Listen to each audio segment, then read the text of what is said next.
Assalamualaikum warahmatullahi wabarakatuh. Waalaikumsalam. Alhamdulillahirabbil alamin. Wassalatu wassalamu ala asyrafil anbiya'i wal mursalin wa ala alihi wa ashabihi rasulillahi ajmain. Yang terhormat dosen mata kuliah dokumentasi informasi Minangkabau yaitu Ibu Maltani Lisa dan teman-teman saya yang begitu saya cintai. Pertama-tama, marilah kita ucapkan puji syukur terlebih dahulu kehadirat Allah Subhanahu wa Ta'ala yang telah memberikan begitu banyak nikmatnya kepada seluruh umatnya di seluruh dunia. Baik itu nikmat iman, kesehatan, kesempatan, ataupun kebahagiaan. Sehingga kita semua dapat hadir di dalam melaksanakan diskusi pada pagi hari ini. Tak lupa juga teman-teman kita kirimkan salawat kepada Nabi Muhammad SAW sebagai pedoman hidup kita di era zaman sekarang ini.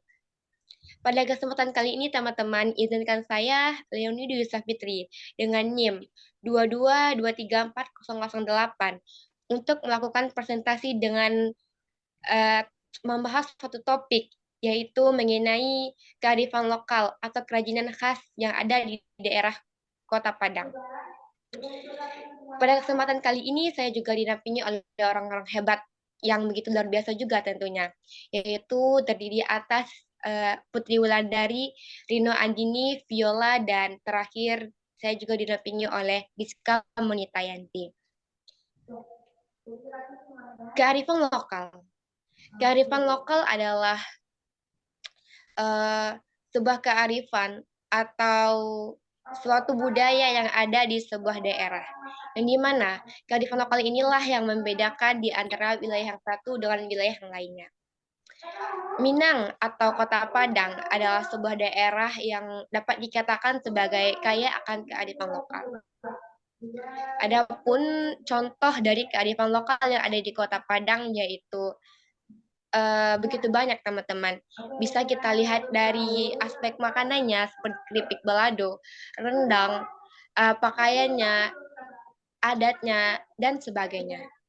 Dan pada UTS kali ini kami melakukan observasi pada kain songket dan sandua batok kalapo.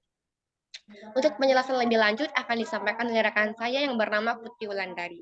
Kepada Putri Wulandari, disilahkan. Baik, sebelumnya saya ucapkan terima kasih kepada Leonie selaku moderator.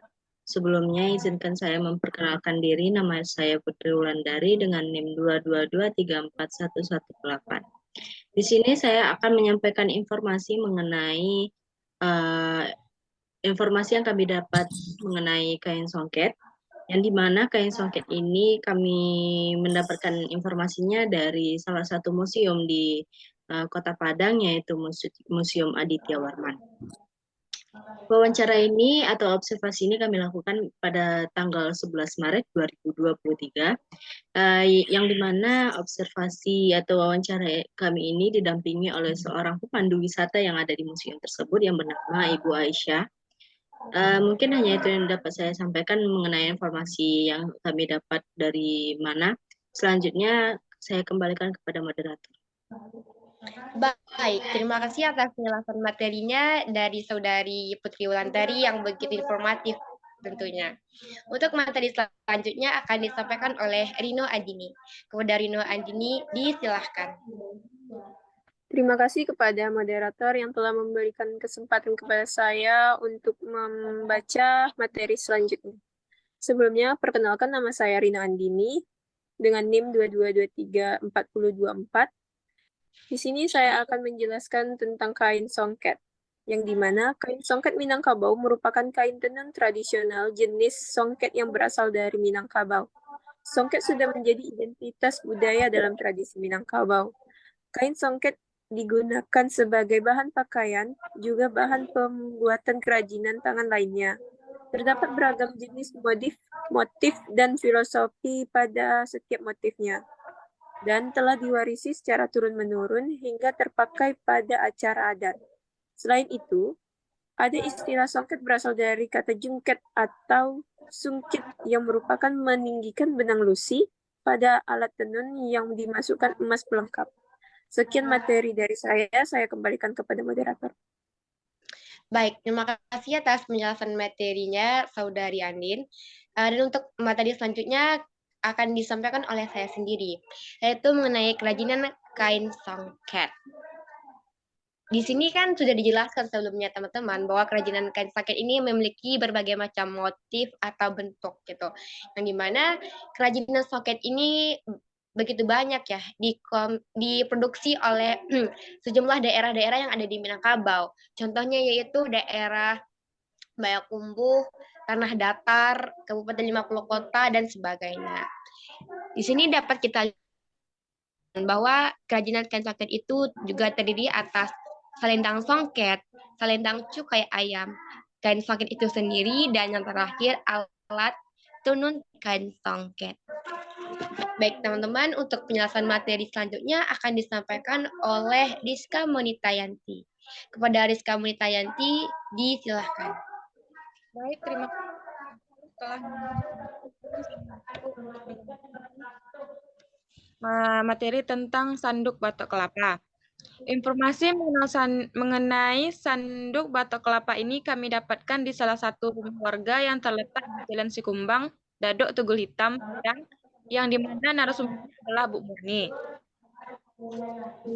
Hanya itu yang saya sampaikan, saya kembalikan ke moderator. Baik, terima kasih atas penjelasan materinya Saudari Rizka Monitayanti. Dan untuk materi terakhir akan disampaikan oleh Viola. Kepada Viola, disilahkan. Baik, terima kasih kepada moderator. Saya di sini akan melanjutkan materi tentang sandok batok kelapa, di mana sandok batok kelapa ini terbuat dari bahan kayu, yang lengkungan itu kan dijadikan tepung kelapa yang sudah dipotong kemudian menyerupai lengkungan sendok pada umumnya. Biasanya sendok batok kelapa ini digunakan untuk memasak gulai ataupun untuk mengambil yang berkuah-kuah seperti gulai sayur dan semacamnya. Jadi dalam sehari sendok ini dapat diproduksi sebanyak 30 buah dalam waktu 5 menit untuk sendok tersebut. Harga penjualan satu sendok yang dijual seharga 2.000.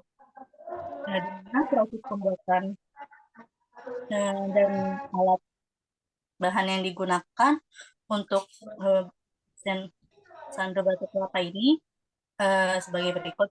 Pertama ada batok kelapa, ada kayu bambu kecil, ada cutter, gunting, dan amplas. Jadi cara proses pembuatan ini itu dengan cara di mana batok kelapa ini sudah dibersihkan dari daging buah kelapa tersebut. Lalu pada bentuk tempurung kelapa ini diamplas menjadi halus. Yang kedua di mana setelah itu gunting untuk melubangi batok kelapa.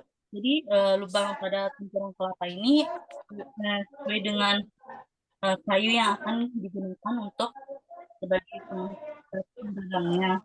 Yang ketiga di mana kayu yang diambil untuk sebagai gagangnya itu lubang yang kita buat pada batok kelapa. Dan keempat,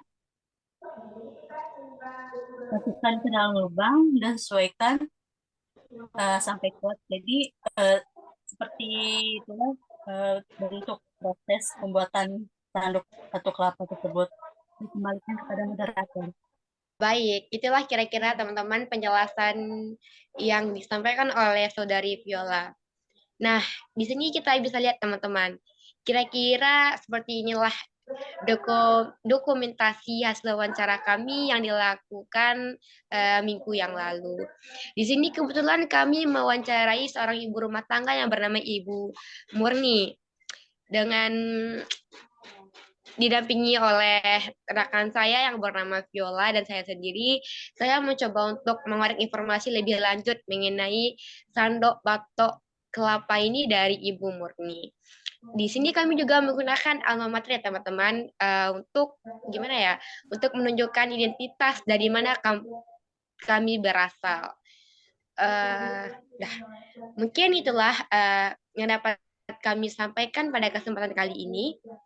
Adapun satu kesimpulan yang dapat saya petik atau dapat sama-sama kita jadikan pelajaran pada diskusi kali ini adalah bahwa suatu daerah itu pasti memiliki kearifan lokalnya sendiri. Hanya saja, tidak semua daerah bisa menjaga kearifan lokalnya masing-masing. Ingat, daerah yang baik adalah daerah yang bisa menjaga budaya dan kearifan lokal yang ada di dalamnya. Sedangkan daerah yang tidak baik adalah daerah yang gagal di dalam mengelola semua kearifan lokal ataupun budaya yang terdapat di daerahnya. Itulah yang dapat saya sampaikan. Lebih kurangnya saya ucapkan mohon maaf. Wassalamualaikum warahmatullahi wabarakatuh.